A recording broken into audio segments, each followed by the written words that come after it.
हमारे जो सूत्र हैं वो ये बता रहे हैं कि ये एम्बुलेंस जेल के अंदर ही रहती थी। सबसे बड़ी बात ये कि एम्बुलेंस बुलेट प्रूफ है। एम्बुलेंस कोई आम एम्बुलेंस नहीं है। इस एम्बुलेंस का कितना गहरा नाता है। एक एम्बुलेंस, जिस एम्बुलेंस के मालिक उस एम्बुलेंस को कह रहे हैं कि साहब हमारी नहीं है, जेल प्रशासन कह रहा है हमने नहीं दी, जिला प्रशासन कह रहा है हमने नहीं दी, और वो एम्बुलेंस जेल के अंदर ही रहती है हमेशा। और मुख्तार को उससे लाया गया कोर्ट और सूत्र कह रहे हैं कि वो बुलेट प्रूफ एम्बुलेंस। नमस्कार दोस्तों, मैं रोहित सावल और आज आपके सामने मैं एबीपी गंगा के जो हमारे डिजिटल दर्शक हैं उनके लिए हम एक नई पेशकश लेकर आ रहे हैं और इसका नाम है पॉइंट ये है।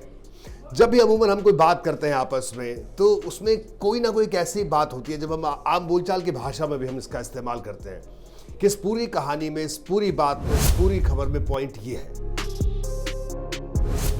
तो आज एक ऐसी खबर के बारे में मैं आपसे बात करने वाला हूं।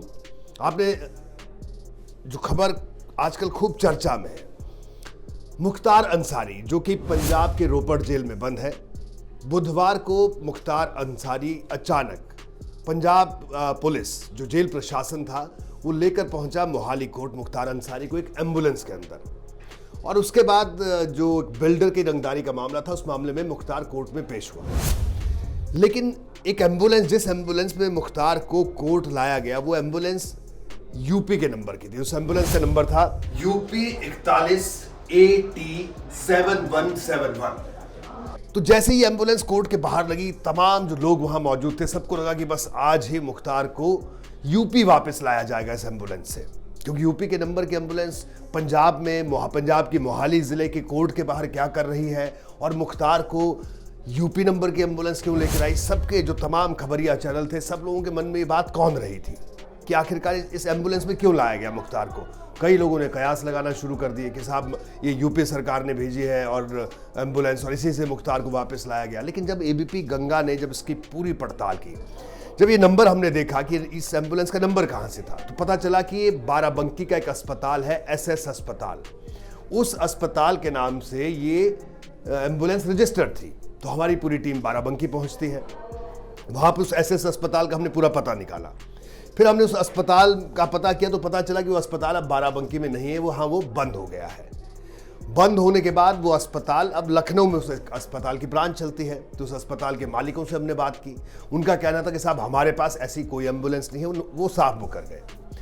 लेकिन फिर और जब हम और गहराई में गए और पड़ताल की गई तो पता चला कि अलका राय, डॉक्टर अलका राय का नाम सामने आता है कि डॉक्टर अलका राय की एम्बुलेंस थी, उनके नाम से ही एम्बुलेंस थी। हमने डॉक्टर अलका राय से संपर्क किया। डॉक्टर अलका राय मऊ में रहती हैं, वहाँ वो एक अपना अस्पताल चलाती हैं।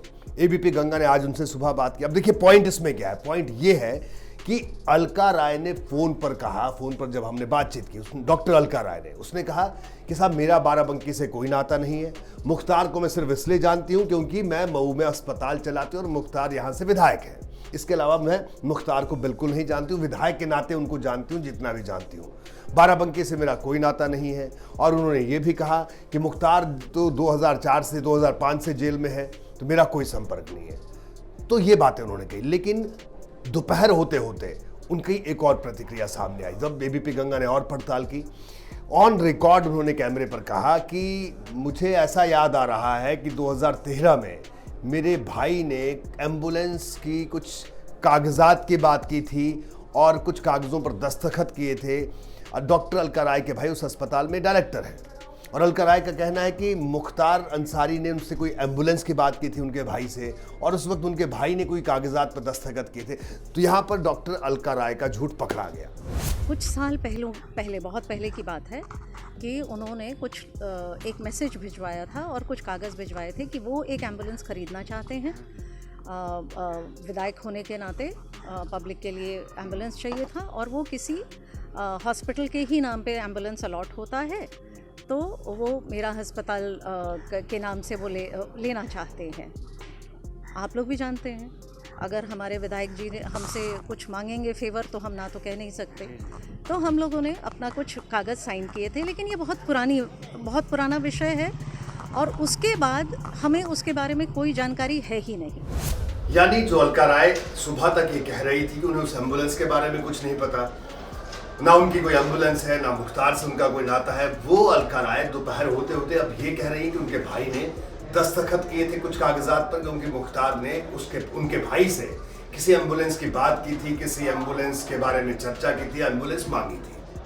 अब मैं फिर आपको लेकर चलता हूं पंजाब के रोपड़ में, उसी एम्बुलेंस, जिस एम्बुलेंस को लेकर इतना बवाल हो रहा है। पूरा उत्तर प्रदेश का जो प्रशासन है वो भी पता लगाने की कोशिश कर रहा है। एबीपी गंगा ने डॉक्टर अलका राय को भी ढूंढ निकाला, उनसे भी हमने बातचीत कर ली। अब आप समझिए कि जब पंजाब में हमने जेल प्रशासन से हमने बात की तो हमने पूछा कि साहब इस यूपी नंबर की एम्बुलेंस से आप मुख्तार को क्यों लेकर गए बुधवार को कोर्ट में। तो उनका कहना था कि हमें इस बारे में नहीं पता, ये तो प्रशासन ने मुहैया कराई है। प्रशासन यानी जिला प्रशासन। तो जिला प्रशासन में एसएसपी और एसएमओ यानी एक स्वास्थ्य विभाग के अधिकारी और एक पुलिस विभाग के अधिकारी, हमने उन दोनों से बात की। तो उन्होंने कहा कि नहीं साहब, हमने कोई एम्बुलेंस मुहैया नहीं करवाई है। तो यहाँ पर जो पंजाब की जो जेल प्रशासन है उनका झूठ भी बेनकाब हुआ कि साहब जब जिला प्रशासन मना कर रहा है, जेल प्रशासन मना कर रहा है, तो एम्बुलेंस कहाँ से आएगी, आसमान से आएगी।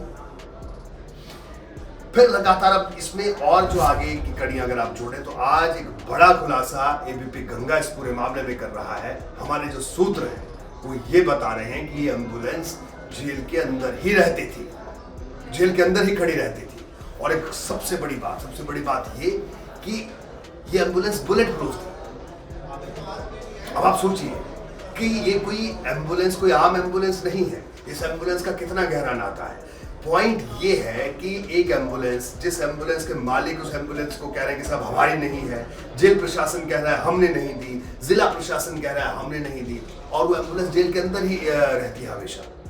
और मुख्तार को उससे लाया गया कोर्ट, और सूत्र कह रहे हैं कि वो बुलेट प्रूफ एम्बुलेंस, सूत्र ये भी कह रहे हैं कि जेल के अंदर ही रहती है ये एम्बुलेंस। तो आप सोचिए, संभवतः जो सूत्र जिस तरफ इशारा कर रहे हैं, इस एम्बुलेंस का इस्तेमाल मुख्तार या उनके गैंग के गुर्गे भी कर सकते हैं।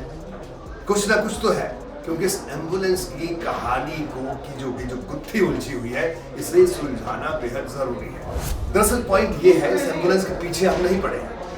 पॉइंट ये है कि एम्बुलेंस जेल के अंदर क्या कर रहे हैं। यूपी नंबर की एम्बुलेंस जिसके मालिक का पता नहीं, जिसकी फिटनेस 2017 में खत्म हो चुकी है, रजिस्ट्रेशन भी नहीं है, उस एम्बुलेंस को जेल प्रशासन इस्तेमाल करता है अपने सबसे, जिसे कहा जाए, कुख्यात कैदी को कोर्ट में पेश करने के लिए। तो पंजाब पुलिस का झूठ बेनकाब होता है, पंजाब के जेल प्रशासन का झूठ बेनकाब होता है, डॉक्टर अलका राय का झूठ बेनकाब होता है। और पॉइंट ये है कि एक बार फिर से इस पूरे वाकये से, इस पूरे मामले से बात जग जाहिर हो गई कि मुख्तार अंसारी का सिस्टम, या यूं कहें कि मुख्तार अंसारी का खौफ और मुख्तार अंसारी का जो अपनी व्यवस्था है वो किस तरह से पंजाब में भी चल रही है। ये तमाम बातें इसी बात का सीधा संकेत दे रही हैं। और एबीपी गंगा लगातार आपको इससे जुड़ा हुआ हर अपडेट दे रहा है।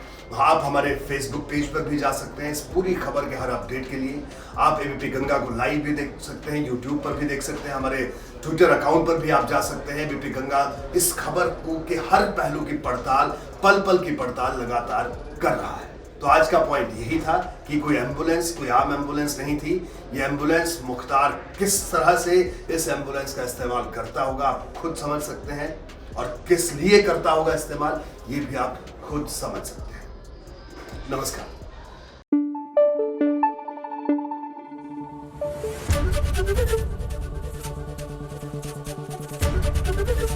एबीपी गंगा, खबर आपकी, जुबान आपकी।